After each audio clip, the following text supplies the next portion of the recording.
Bismillahirrahmanirrahim. Alhamdulillahirabbil alamin wassalatu wassalamu ala asyrafil anbiya'i wal mursalin wa ala alihi wa sahbihi ajma'in. Subhanaka la ilma lana illa ma 'allamtana innaka antal alimul hakim. Qala rabbi shrah li sadri wa yassir li amri wahlul 'uqdatam min lisani yafqahu qawli. Assalamualaikum warahmatullahi wabarakatuh dan selamat sejahtera, selamat tengah hari kepada semua peserta-peserta The Madrasah yang dikasihi yang dirahmati oleh Allah Subhanahu Wa Taala. Syukur pada Allah Subhanahu Wa Taala tengah hari ini Allah rezekikan kita untuk berada dalam Ramadan lagi, dalam keadaan dilimpahi rahmat, diberkati kehidupan dan insya-Allah untuk tengah hari ini. Kita tak nak drag masa lama. Insya-Allah dalam masa hanya 20 minit yang ringkas ini, saya nak straightforward untuk kita cerita berkenaan dengan bagaimana dan apa sebab doa kita tidak dimakbulkan dan bagaimana cara untuk kita nak usaha untuk memperbaiki doa kita supaya Allah Subhanahu Wa Taala sudi berkenan untuk memakbulkan doa-doa kita. Alright? Pasti kita semua hari-hari berdoa. Sekecil-kecil kita berdoa sebelum makan, kan? Allahumma barik lana fima razaqtana wa qina azabannar. Dan panjang doa-doa kita dalam doa selepas solat. Jadi kita nak tahu apakah penyebab dan faktor yang menyebabkan doa-doa kita ni tidak dimakbulkan oleh Allah Subhanahu Wa Taala. Tapi terlebih dahulu saya nak minta bantuan juga jasa baik tuan-tuan dan puan-puan, boleh tak untuk komen dekat bahagian bawah ni kalau suara saya clear. Sebab saya tak pasti kalau suara saya ni, saya takutlah saya bercakap panjang ni rupa-rupanya suara tak dengar pun. Okay, so boleh kalau clear suara saya, boleh tak minta jasa baik tuan-tuan dan puan-puan untuk komen dekat bahagian bawah ni suara clear. Sebelum saya nak teruskan lagi kita punya sesi untuk tengah hari ni. Waalaikumsalam warahmatullahi wabarakatuh. Terima kasih kerana join. Alhamdulillah clear Ustaz. Terima kasih yang respon untuk tengah hari ni. Terima kasih banyak. Baik. Okey. Tak mengapa kalau kita tak sempat nak tengok tengah hari ni, kita boleh tengok secara ulangan. Tapi pasti kalau kita tengok secara live ni, kalau tuan-tuan dan puan-puan, ibu dan ayah ada soalan-soalan, boleh bertanyakan terus kepada saya. InsyaAllah kita akan sama-sama kongsikan. Terima kasih kepada yang join untuk tengah hari ni. Terima kasih banyak-banyak. Okey, baik. Pertama sekali kita kena tengok bagaimana dalam hadis Nabi Muhammad sallallahu alaihi wasallam bercerita tentang seorang lelaki yang mana makannya makanan yang haram, pakainya pakaian yang haram. Maka disebabkan itu penyebab dia tidak dapat doanya dimakbulkan oleh Allah Subhanahu Wa Taala. Jom kita tengok antara faktor-faktor yang menyebabkan doa kita tak makbul ni. Pertama, kita lihat makan kita sumbernya daripada apa. Sebab dia bukan sekadar kita tengok logo halal dekat makanan kita tu, ni halal, insya-Allah halal. Tak, itu bukan terhenti sekadar itu saja. Kita tengok sumber yang kita dapatkan untuk dapat makanan yang halal tu. Pekerjaan kita. Adakah kalau kita kerja tu kita curi tulang? Kerja kita masuk on time ke ataupun kurang masa? Tas-tas yang kita diberikan daripada bos kita kepada kita selesaikan tak dengan baik. Kita tangguh-tangguh tak kerja yang kita dibayar. Okey, kalau itu selesai, maka kita lihat pula kalau mungkin ada yang buat bisnes. Ada tak menipu orang? Ada tak buat statement yang mengelirukan pelanggan, menyebabkan pelanggan kena bayar lebih? Maka itu perkara yang mempengaruhi keberkatan dan juga halalnya rezeki kita. Dan of course lah tuan-tuan dan puan-puan, kita dapat rezeki yang halal, kita kena beli yang halal juga. Tengok logo, tengok makanan-makanan yang kita beli tu, adakah makanan yang halal. Itu antara perkara yang kita kena usahakan untuk dapatkan supaya doa kita makbul. Alright. Kedua adalah kita lihat pula selain daripada makanan yang kita makan, pakaian yang kita pakai, rumah yang kita tinggal, adakah ia datang daripada sumber yang halal. Tu pun kita tahu juga, bukan sekadar apa yang kita makan, tapi apa yang kita pakai, apa yang kita guna. Sebab tu kenapa kita dianjurkan untuk banyakkan bersedekah, banyakkan berzakat, kan? Sebab zakat ini dapat mencuci harta kita, membersihkan harta kita. So kita tak perasan kita manusia, banyak buat kesilapan, banyak buat kesalahan. Mungkin dalam pekerjaan kita ni ada kita culas, ada kita tercuri tulang, kan? Tak perasan banyak-banyak ter. Jadi menyebabkan mungkin dalam harta kita tu ada portion-portion yang bukan milik kita, bukan hak kita untuk kita ambil. Sebagai contoh, kita punya gaji 3,000, tapi kerja kita tu macam 1,500 je. Jadi 1,500 lagi, baki lagi kita dapat tu bukan hak kita. We don't deserve that 1.5k. So apa yang perlu untuk kita buat adalah kita banyakkan bersedekah, banyakkan berzakat supaya bersih harta yang kita dapat itu. Okey? Baik. Itu yang pertama. Bab halal dan juga haram. Okey, kena concern sangat. Sebagai seorang Islam, sebagai seorang mukmin, orang yang beriman, orang yang bertakwa, takwa ni maksudnya berhati-hati, dia takut, maka kena hati-hati dengan apa sahaja yang kita masukkan dalam mulut kita dan juga apa yang kita suapkan ke dalam mulut anak-anak dan juga isteri kita. Hati-hati. Itu yang pertama. Yang kedua, terima kasih yang join, alhamdulillah. Yang kedua, cuba tengok balik. Dalam kita punya doa,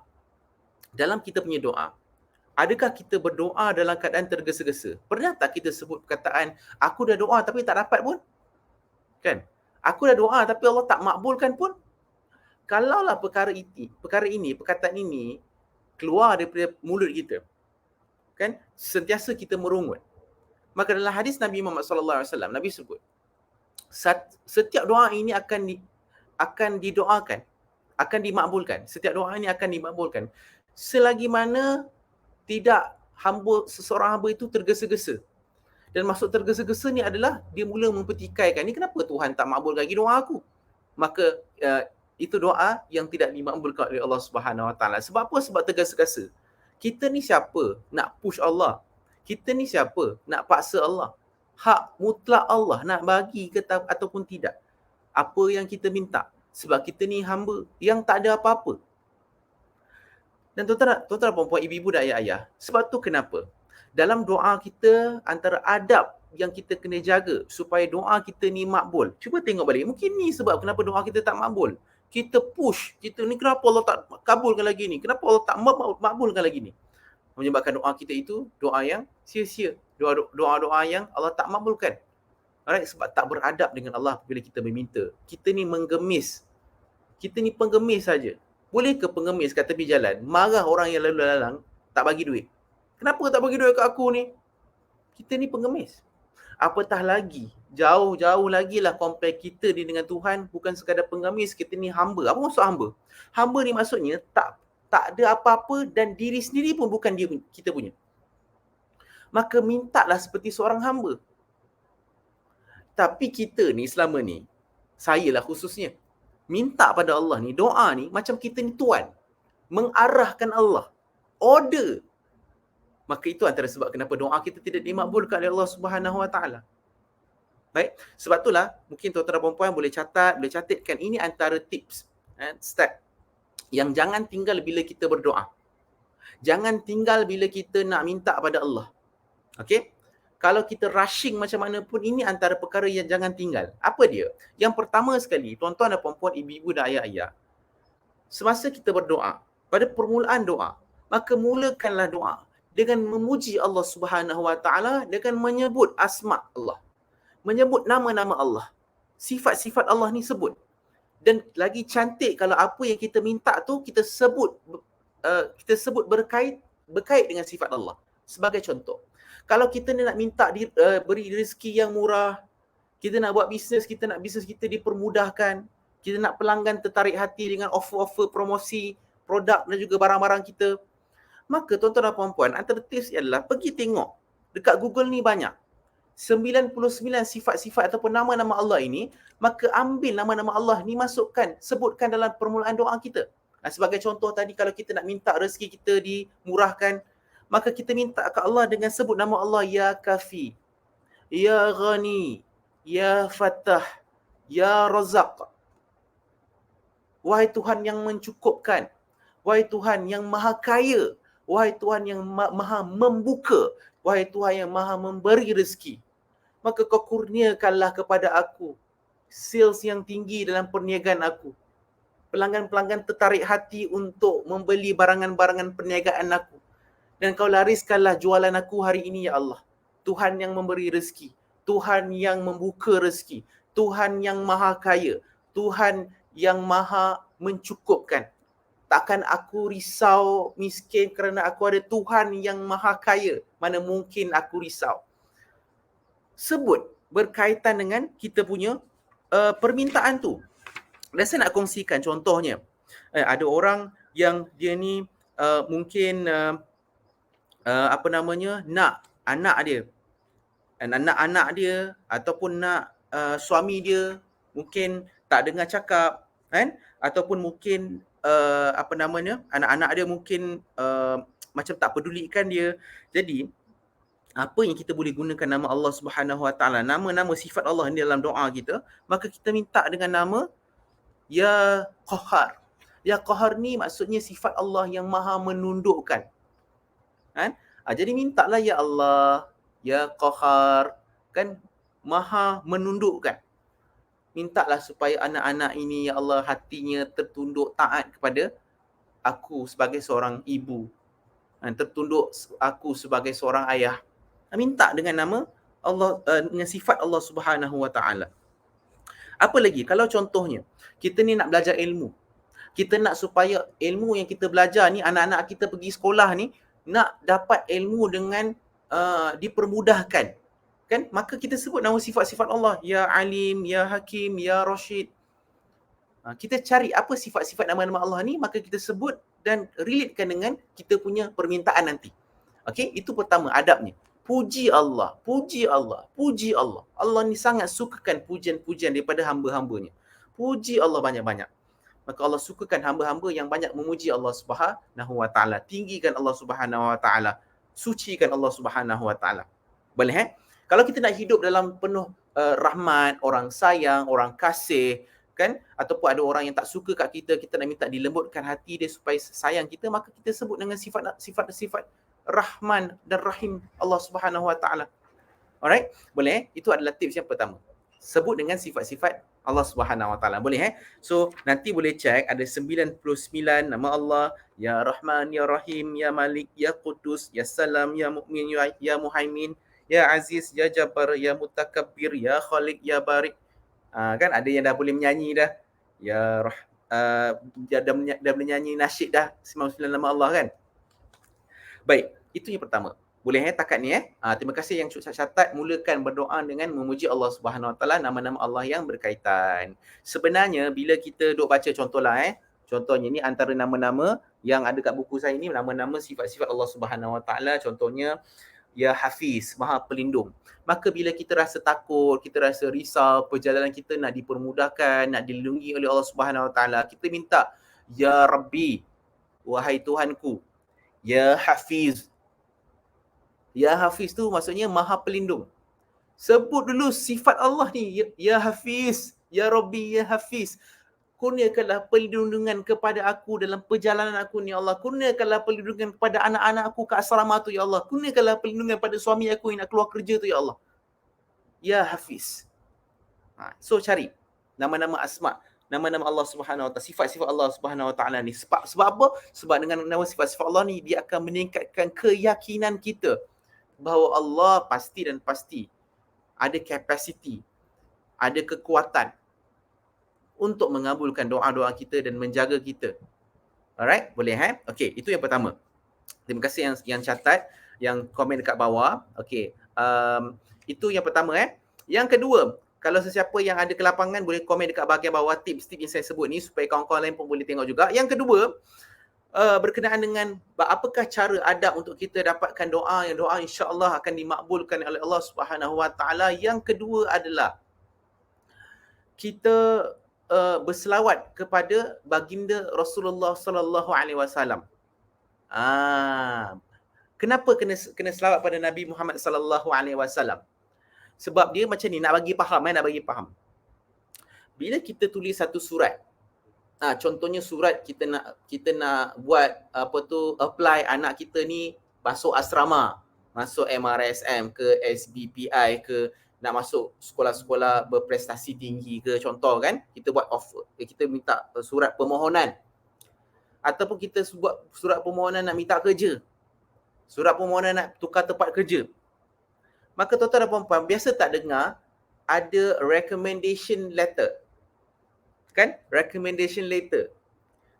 dalam bahasa Melayu panggil apa surat recommendation dalam bahasa Melayu apa tapi faham kan recommendation kan, maksudnya surat ini surat yang permintaan kita ni dikukuhkan dengan recommendation letter, maka mudah untuk kita punya permintaan diluluskan oleh pihak-pihak yang kita buat permohonan tu. Sebab apa? Sebab mungkin surat sokongan, minta maaf sangat-sangat tak sampai pula tengah-tengah hari ni. Surat sokongan. Mana kalau kita selitkan surat sokongan tu dalam surat permintaan kita ni, surat permohonan kita ni, contoh mungkin surat daripada menteri. Bayangkan surat permohonan kita ni ada surat sokongan daripada Perdana Menteri Malaysia. Bayangkan. Ataupun Timbalan Perdana Menteri Malaysia. Menteri Pendidikan Malaysia. Kan? Surat recommendation. Diselitkan sekali dalam surat permohonan. Kuat tak surat kita? Kuatlah surat kita. Probability untuk ditolak tu rendah. Kan? Maka tuan-tuan dan puan-puan, dalam berdoa pun kita perlu untuk selitkan surat recommendation. Maka recommendation siapa yang paling hebat, yang paling tinggi di sisi Allah Subhanahu Wa Taala, nama siapa yang paling recommended di sisi Allah Subhanahu Wa Taala, maka pasti dan pasti kekasih Allah sendiri, iaitu Nabi Muhammad sallallahu alaihi wasallam.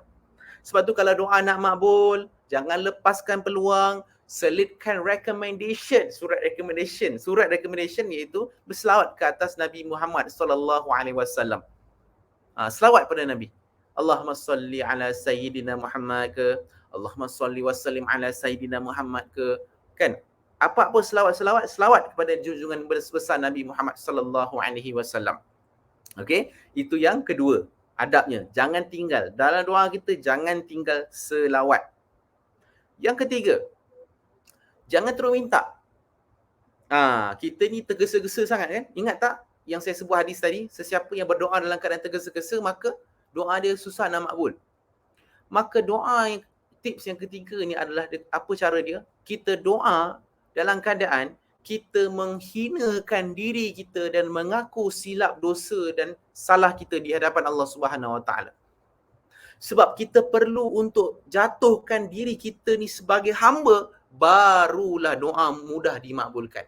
Kalau kita berdoa dalam keadaan kita ni macam seorang tuan, macam bagi order, bagi arahan, maka susah untuk doa kita dikabulkan oleh Allah Subhanahu Wa Taala. Sebagai contoh, ya Allah, aku ni banyak dosa, ya Allah, banyak salah dan silap yang aku buat dalam kehidupan aku, ya Allah, apa yang terjadi selama ini atas salah dan silap aku, ya Allah, aku ni banyak lupa Engkau, ya Allah, aku ni banyak kurang minta kat Engkau, ya Allah, masa susah aku baru cari Engkau, ya Allah, masa senang aku lupa Engkau, ya Allah, betapa hinanya aku di sisi Engkau, ya Allah, Kau ampunkanlah. Banyak mengaku salah silap, menghinakan diri kita di hadapan Allah Subhanahu Wa Taala. Sebab kita ni banyak dosa, kita ni banyak silap, kita ni banyak buat maksiat dalam hidup kita. Sampai kita sedar pun, sesiapa yang merasakan diri dia tidak berdosa, dia telah pun berdosa. Sebab apa? Sebab dia tidak melihat kekurangan yang ada pada dirinya. Sebab setiap manusia pasti berdosa. Yang tak berdosa ni Nabi dengan Rasul sahaja. Maka selain Nabi dengan Rasul ni pasti berdosa. Kan? Jadi tuan-tuan dan puan-puan, ibu-ibu dan ayah-ayah, itu antara tips, kaedah bagaimana cara untuk kita nak berdoa yang ulama-ulama ajarkan kepada kita. Apa dia? Mulakan dulu dengan, nanti boleh tulis komen dekat bawah tuan-tuan dan puan-puan. Step dia pertama adalah mulakan dengan puji-pujian kepada Allah Subhanahu Wa Taala menggunakan sifat ataupun nama-nama Allah Subhanahu Wa Taala. Okay? Yang kedua adalah bersalawat ke atas Nabi Muhammad sallallahu alaihi wasallam. Yang ketiga adalah berdoa dalam keadaan kita sebagai seorang hamba, mengakui dosa-dosa kita, akui kelemahan kita, akui kesilapan kita di hadapan Allah. Tunduk, jatuhkan ego kita di hadapan Allah. Maka waktu itu barulah kita, tuan-tuan dan puan-puan, minta apa yang kita nak. Minta apa yang kita nak. Kita ni, problem kita ni, silap saya juga. Kesilapan saya ni, dan antara kita punya silap ni adalah kita berdoa dan melihat kepada saiz poket kita. Maka kita mula untuk limitkan doa kita. Doa jangan tengok saiz poket kita, tapi doa dengan melihat khazanah Allah yang tidak ada batas. Saya ulang sekali lagi. Tuan-tuan, doa ni jangan tengok saiz poket kita. Kita jadi takut-takut nak doa. Allah boleh bagi ke? Allah boleh bagi ke? Sebab tengok kapasiti kita sebagai manusia. Tapi doa melihat khazanah Allah Subhanahu Wa Taala yang luas. Ekonomi boleh jatuh, tapi ekonomi di sisi Allah tak akan pernah jatuh. Kan Allah tak bergantung pada keadaan ekonomi pun untuk nak bagi rezeki pada kita. Allah nak bagi, Allah bagi. Kita lah tengok macam mustahil keadaan ni boleh boleh diselesaikan. Tak ada jalan keluar. Tapi janji Allah kepada orang yang bertakwa pada Allah Subhanahu Wa Taala, wa may yattaqillaha yaj'al lahu makhraja. Orang yang bertakwa ni Allah akan berikan jalan-jalan keluar. Rezeki-rezeki yang tidak disangka-sangka. Maka antara tips untuk dalam berdoa ni yang keempat pula adalah kita mesti yakin Allah kabulkan doa. Dia tak boleh macam tak apalah, dapat-dapatlah, entahlah, cuba je lah. Bila kita ada perasaan macam tu, doa sekadar doa, kita jadi pendoa yang mediocre. Ya, doa yang sekadar doa asal lepas syarat. Maka sebab tu doa kita selama ni tak makbul.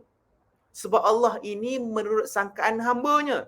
Kalau hamba-Nya yakin dia ada Tuhan yang boleh kabulkan setiap doa-doanya, maka pasti dan pasti Allah akan kabulkan doa. Kalau seorang hamba tahu dia ada Tuhan yang boleh ampunkan dosanya, maka pasti Allah jamin akan ampunkan dosa-dosa hamba-hambanya. Maka keempat, didik hati untuk yakin pada Allah. Yakin Allah akan kabulkan doa.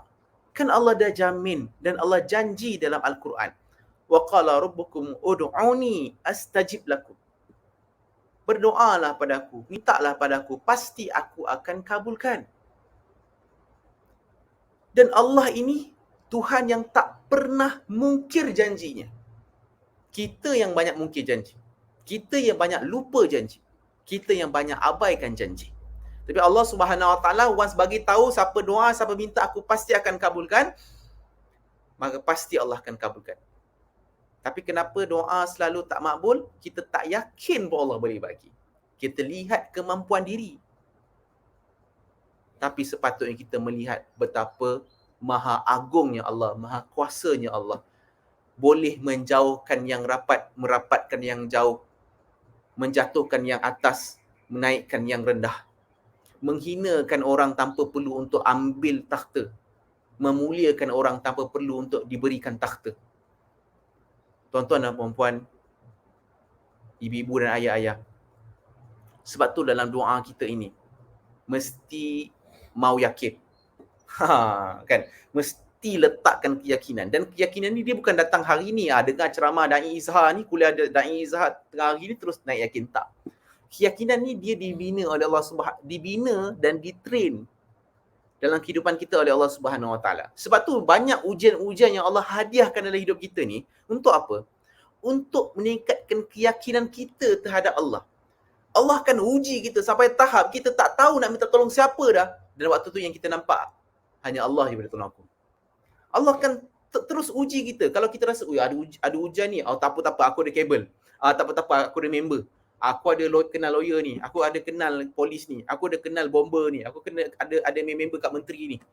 Selagi kita meletakkan, kita rasa ada makhluk yang boleh tolong kita, maka Allah tetapkan uji sampailah semua manusia tak boleh tolong kita. Waktu tu kita terlutut, tersujud, ya Allah, Engkau je yang boleh tolong aku. Dan Allah sukakan ucapan manusia ini. Sebab tu kenapa tuan-tuan dan puan-puan, keyakinan pada Allah ini antara perkara yang wajib kena ada untuk kita dapat doa yang makbul. Dan tuan-tuan dan puan-puan, ibu-ibu dan ayah-ayah, selain daripada yakin, yang kelima dalam doa kita ni, mesti kita letakkan pergantungan 100% kepada Allah Subhanahu Wa Taala. Dan serahkan pada Allah bagaimana Allah nak makbulkan doa kita. Cara Allah nak jawab doa-doa kita. Jangan tak payah buat kerja Tuhan. Kata kawan baik saya, dia ni banyaklah pesan kat saya, nasihat kat saya. Saya ingat lagi pesan dia. Dia kata, jangan buat kerja Tuhan. Sebab kita buat kerja Tuhan, kita yang penat. Biar Allah uruskan urusan kita. Tugas kita doa, tugas kita usaha, dan kita letakkan pergantungan hanya kepada Allah. Macam mana Allah nak kabulkan doa kita, itu urusan Allah Subhanahu Wa Taala. Bukan lagi urusan kita sebagai seorang hamba. Sebagai contoh, ya Allah, aku ni kesebitan duit ni. Lagi 5-6 hari nak raya ni, macam mana nak dapat duit ni? Kan? Maka kita doa, ya Allah, bagikanlah rezeki, turunkanlah rezeki, sekian. Kita duk fikir lagi, macam mana Allah nak bagi ya? Kan? Macam mana Allah bagi aku ni, kekurangan aku ni, kan? Maka tuan-tuan dan puan-puan, selagi kita fikir, waktu tu lah Allah kata, kau fikir kau pandai sangat, kau buat. Allah berlepas tangan daripada kita. Tapi apabila kita letak pergantungan tawakal kepada Allah, ya Allah, aku dah doa, aku tetap usaha, aku teruskan bertawakal, aku bergantungkan harapan pada Engkau, aku serahkan urusan aku hari ini ke Kau, ya Allah. Maka pasti Allah akan memudahkan urusan kita. Lihatlah bagaimana keajaiban akan mula untuk muncul di hadapan mata kita bila kita mula meletakkan tawakal kepada Allah Subhanahu Wa Taala. Itu semua ada dalam surah At-Talaq yang kita dah baca ayat 1000 dinar ni. Wa may yatawakkal 'ala Allahi fa huwa hasbuh. Innallaha balighu amrih. Qad ja'ala Allahu likulli syai'in qadra. Sesiapa yang bertawakal kepada Allah, maka Allah akan berikan dia rezeki yang tidak disangka-sangka. Kan? Dunia je tuan-tuan. Dunia sahaja. Nilai dunia di sisi Allah ni tak ada apa-apa. Maka tuan-tuan dan puan-puan, mudah sangat Allah nak beri dunia ni kepada kita. Minta sungguh-sungguh pada Allah. Kita ni problem kita nak minta kereta. Tapi kita minta kat orang lain, bukan kat owner kereta. Kita nak rezeki, tapi tak minta kat owner rezeki. Kita duk sibuk pergi minta kat tempat lain. Itu silap kita. Maka mintalah, kita nak apa? Kita nak anak sihat. Kesihatan tu siapa punya? Allah punya. Maka minta pada owner kesihatan anak kita ni. Baik, tuan-tuan dan puan-puan, sedar tak sedar dekat setengah jam, kita punya sesi pun 20 minit je. Hopefully tuan-tuan dan puan-puan dapat manfaat daripada tazkirah ringkas saya pada tengah hari ni. Ingat 5 perkara. Pertama, doa apa tuan-tuan? Pertama adalah mulakan doa dengan menyebut sifat-sifat dan nama-nama Allah Subhanahu Wa Taala. Yang kedua, ingat surat recommendation tu, selawat, sebut selawat ke atas junjungan besar Nabi Muhammad sallallahu alaihi wasallam. Lepas tu yang ketiga, mengakui salah silap kita, mengakui kelemahan kita. Dan yang keempat, yakin pada Allah Subhanahu Wa Taala pasti akan kabulkan doa kita. Mesti akan kabulkan doa kita. Sebab itu janji Allah. So jangan risau dah. Allah akan tunaikan janji-janjinya. Dan kelima, tuan-tuan dan puan-puan, ibu-ibu dan ayah-ayah, adalah meletakkan pergantungan kepada Allah Subhanahu Wa Taala. Baik. So itulah lima tips bagaimana cara untuk kita nak doa kita ini dimakbulkan oleh Allah Subhanahu Wa Taala. Dan tips ekstra untuk tengah hari ini adalah cari waktu-waktu dan ketika doa-doa kita ini masa dia makbul. Ada banyak saat dan ketika doa-doa kita makbul. Contohnya sepanjang hari Jumaat. Banyak masa-masa yang kita sendiri tak tahu. Ya Allah, jadikan masa-masa itu masa-masa yang makbul kalau siapa-siapa yang berdoa. Berdoa semasa hari Jumaat. Berdoa, ada satu saat, ada satu timeline, masa yang kita busy sangat time tu. Pada time tu lah time paling makbul doa. Antara time yang paling makbul doa, apa dia? Betul, masa nak berbuka puasa. Maksudnya selepas asar tu, sampailah ke nak masuk maghrib itu adalah sela masa yang memang time yang makbul doa. Lagi dekat dengan berbuka, lagi banyak berdoa. Sebab tu kenapa train diri kita 10 minit sebelum berbuka, kan? 10 minit sebelum berbuka, 15 minit sebelum berbuka, bahkan even mungkin 5 minit sebelum berbuka, stop bersembang dengan kawan-kawan. Ajak ahli keluarga untuk duduk doa masing-masing. Ataupun kalau dah sebagai seorang suami, kan, kita minta anak-anak kita angkat tangan doa sama-sama untuk satu keluarga ni. Semua aminkan. Sebab itu ketika dan saat doa dimakbulkan.